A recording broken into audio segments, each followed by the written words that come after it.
आणि आता बातमी आहे युगेंद्र पवार यांच्या संदर्भात। युगेंद्र पवार यांना राशपमध्ये मोठी जबाबदारी मिळणार का असा सवाल उपस्थित होतोय। आणि जबाबदारी स्वीकारायला युगेंद्र पवार सकारात्मक असल्याचाही सवाल उपस्थित होतोय, कारण जय महाराष्ट्रला विश्वसनीय सूत्रांनी माहिती दिलेली आहे। युगेंद्र पवार हे अजित पवारांचे पुतणे। आता अजित पवारांना कुटुंबातूनच विरोध होतोय का असा सवाल उपस्थित होतोय, कारण युगेंद्र पवार हे शरद पवारांची साथ देणार असल्याची माहिती मिळते। युगेंद्र पवार यांनी कालच शरद पवारांची भेट घेतलेली आहे आणि त्यानंतर त्यांची पत्रकार परिषदही झाली।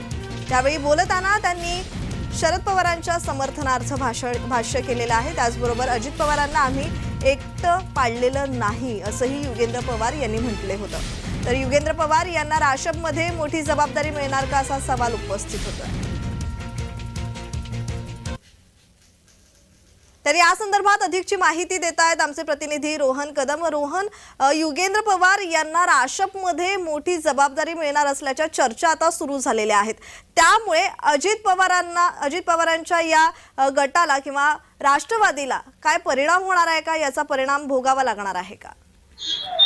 निश्चितच खरं तर बारामती लोकसभा मतदारसंघामध्ये अजित पवार जे आहेत त्यांची पत्नी सुनीता पवार यांना उभं राहण्यासाठी आणि निवडून आणण्यासाठी प्रयत्न करत असले तर लपून आता कोणासमोरच राहिलेलं नाहीये। आणि त्याच पार्श्वभूमीवरती युगेंद्र पवार जो अजित पवारांचा सख्खा पुतण्या आहे तोच अजित पवारांची साथ सोडून जो आहे तो पवार साहेबांकडे शरद पवारांकडे गेलेला पाहायला मिळतोय। राष्ट्रवादी काँग्रेस पक्ष शरदचंद्र पवारांचा जो आहे त्याला जबाबदारी देखील मिळणार असल्याची माहिती विश्वसनीय सूत्रांकडून सध्याच्या घडीला मिळते।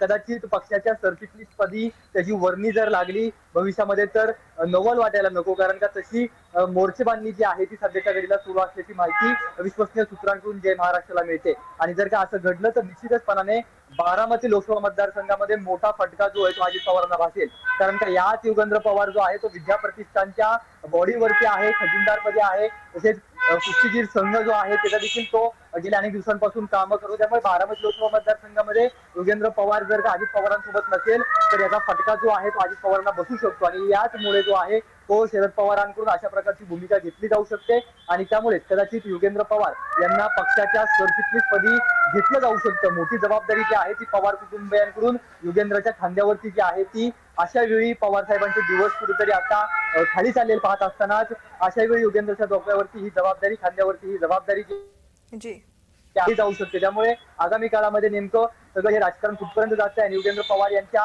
अजित पवारांची साथ सोडल्यानंतर, पवार साहेबांचा हात धरल्यानंतर युगेंद्र पवारांचं राजकीय प्रवास कसा होतो हे पाहणं महत्त्वाचं ठरेल। जी रोहन, युगेंद्र पवार यांच्या जाण्याने म्हणजे राशपमध्ये जाण्याने अजित पवारांना आता घरातूनच विरोध होताना दिसतोय। तर युगेंद्र पवार यांना शेतीविषयक माहिती सुद्धा चांगली आहे, कारखानाही ते चालवतात। तर याचा फायदा राशपला कशा प्रकारे होऊ शकतो?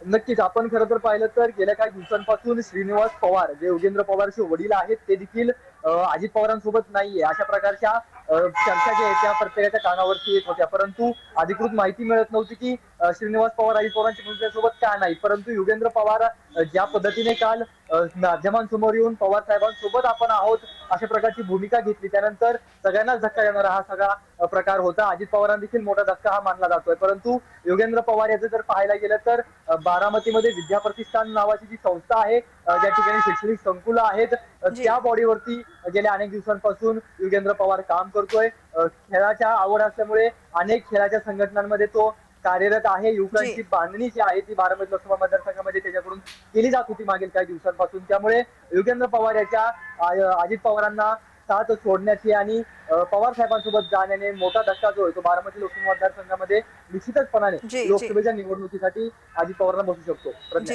धन्यवाद रोहन।